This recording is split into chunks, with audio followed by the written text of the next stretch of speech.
We're going to start off with the Trump Organization indictment. I will say as a caveat, this is in no way, shape, or form a political statement. All we're going to review are simply the facts of the case and how these facts really do relate to what a lot of us do and a lot of the decisions that us as business owners, both in the industry and out of the industry, are making. So this was a 15-count indictment. And essentially, what the indictment is saying is there was grand larceny, there was tax fraud, and there was false instrument for filing. Those are the main indictments that were put forth. This was a deliberate scheme with willful intent. And I really want to focus the willful intent part. If you make a mistake with your filing, if you forget to include a W-2, if you forget to include a 1099, the IRS is not going to come after you for that. They'll let you know that you made a mistake, and then you can correct the mistake. But you aren't going to be thrown in jail for a mistake. When it's willful, and part of this indictment, what they allege is that there were two sets of books. I'd say two sets of books are not the right thing. You shouldn't have two sets of books. You should have one set of books, obviously. So two sets of books makes it deliberate. Over time, this was a decade-long scheme. The other issue is that accountants, attorneys, they know better. So some of these rules, some of these laws that were broken by people that are trusted to know the information and understand the information, which makes it that much more critical that those in the know really should suffer any consequence that comes as a direct result, again, of a deliberate action, not an accident. Some of the fringe benefits that we'll talk about, again, specific to this case, are dependent care expenses, use of automobile, and lodging.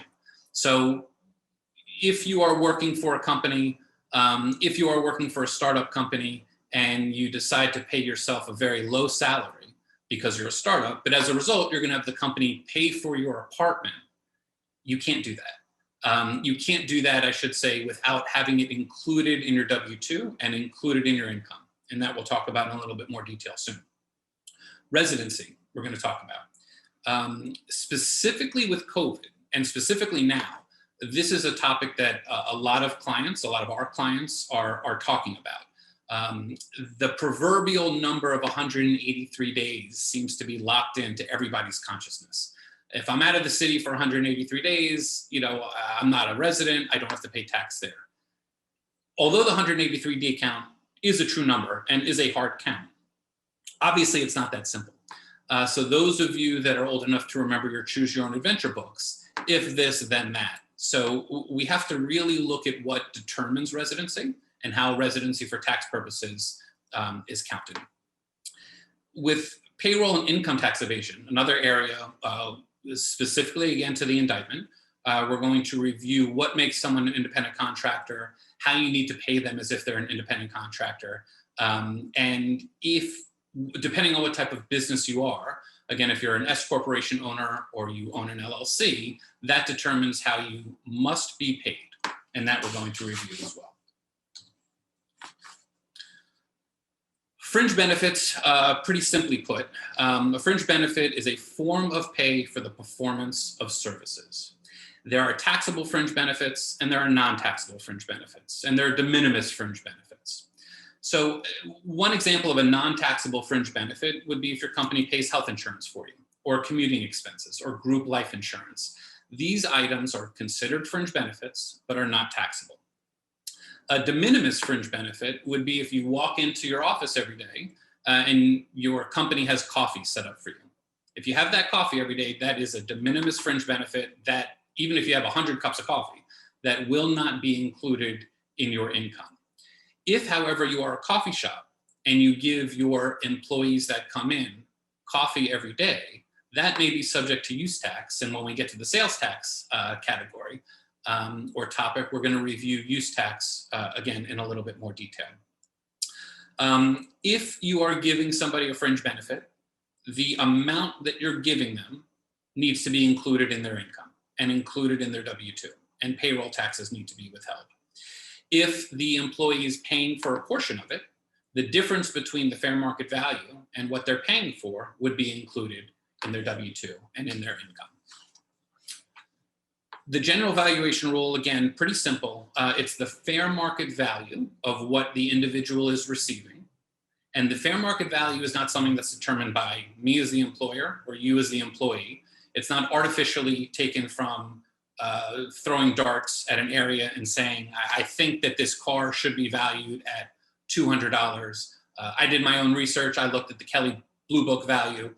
It was only $1,000.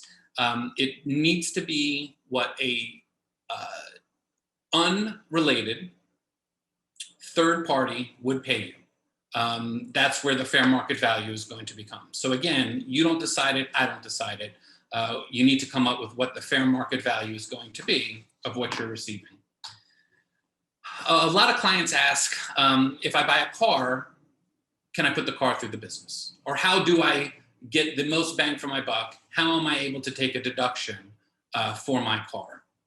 The car specifically needs to be used for business use. That's number one. You can't buy a Porsche if you're an accountant and have run that through the business. There's absolutely no business use for having the Porsche, specifically at that value.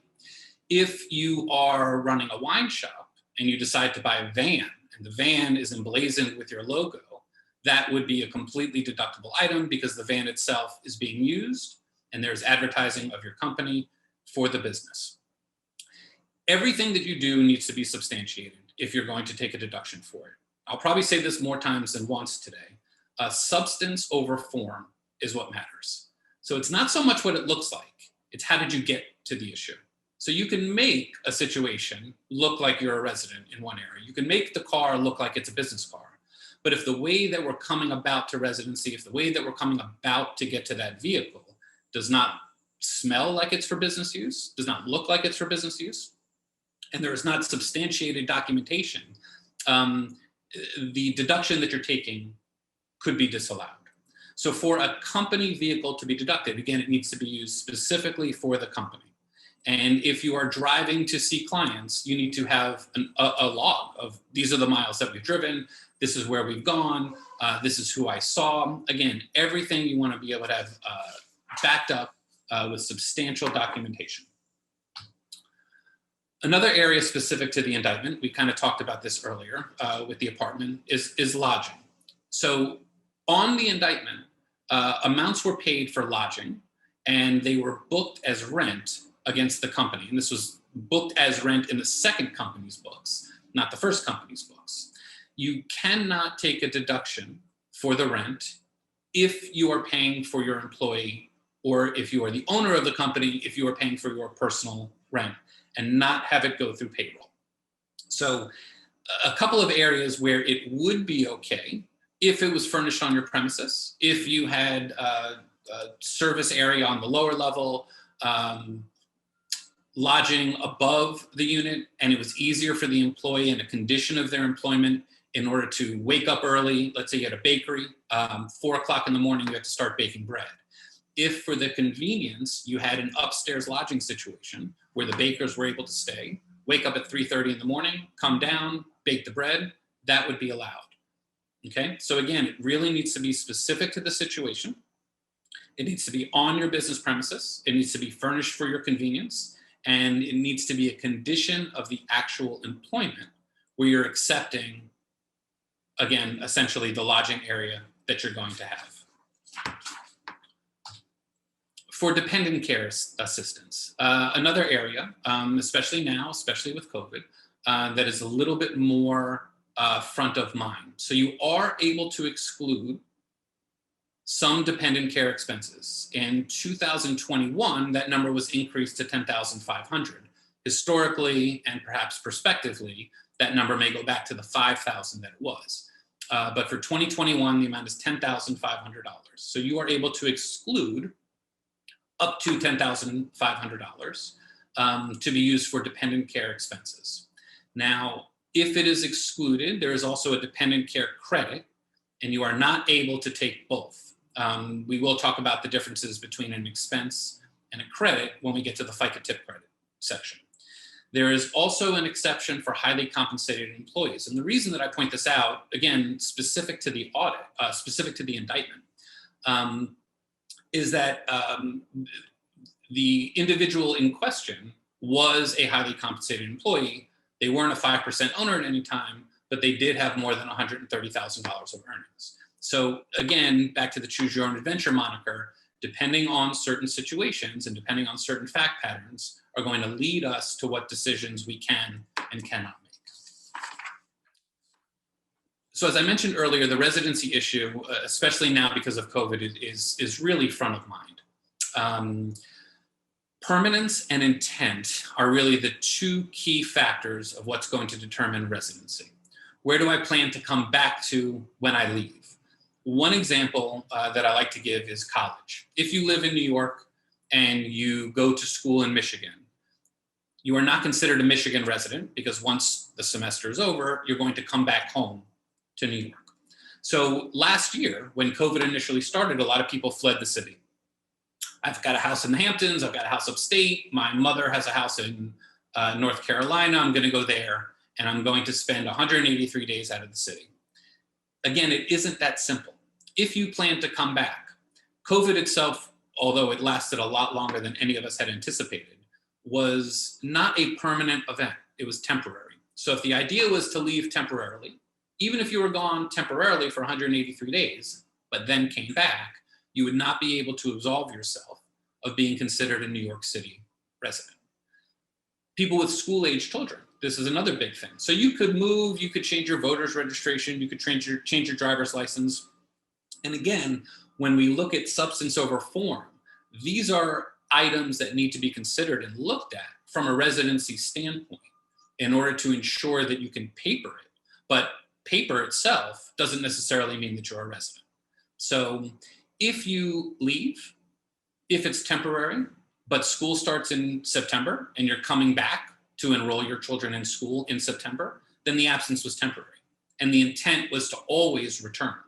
So intent is very hard to prove, one of the hardest things to prove, and the onus is on the taxpayer to prove that intent.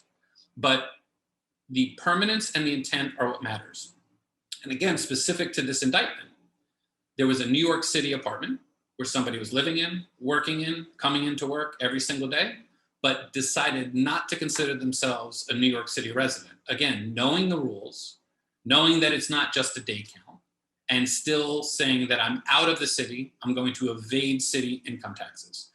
So I have already seen several paper audits and several requests for additional information when clients are saying, I moved out of the city. So with the amount of revenue that has been lost, there is going to be a significant uptick in residency audits, both for New York State and New York City. So just keep in mind, staffs are being built up for that. So this is something that is going to be coming down the pike. From an employer or employee standpoint, there is a big distinction between someone that is an employee and someone that is an independent contractor.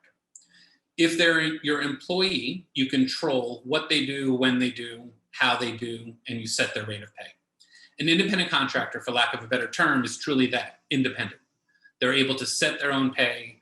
They perform the similar services for additional companies, for other companies. They may or may not be incorporated. They may or may not be an LLC or an S Corp on their own. The two key factors, again, are control and relationship. In no situation can you pay the same person who's doing the same duties with both a W-2 and a 1099. And this is something that's specific to the indictment. If you have a bartender, if you have a waitress or a waiter that went to law school, practiced law, got out of the business, and is now working for you as an employee in that capacity, if they reviewed a contract for you because they're qualified to do so from a law standpoint, in that situation, you could pay them with a 1099, for the review of the law work because it has nothing to do with what they're doing for you in the restaurant capacity.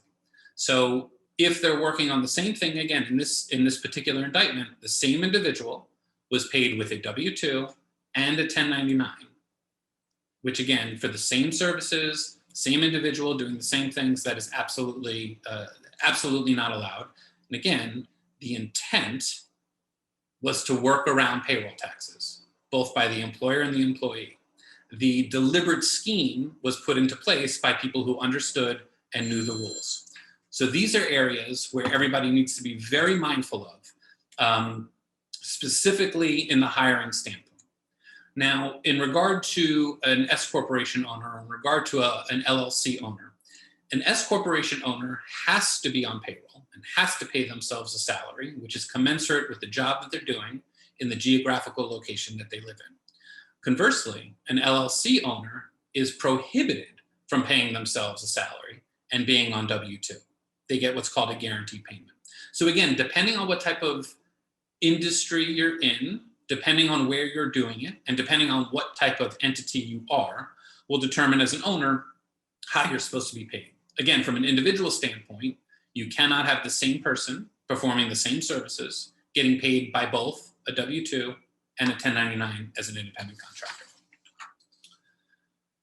Some assumptions that we made in reading through the indictment, there were various figures that were reported. We essentially just averaged them out over the years. There wasn't enough detail determining what year these amounts were paid, but for illustration purposes, the total amount of income, if you will, that was not reported on a W-2 over this time period was $1.7 million. Okay, that's a lot of money. Rent, you could see 1.1, not reported, didn't go through W-2, but deducted at the business level. Tuition for private school. Again, this is not dependent care expenses. This isn't a nanny. This isn't an au pair. This is an after-school program.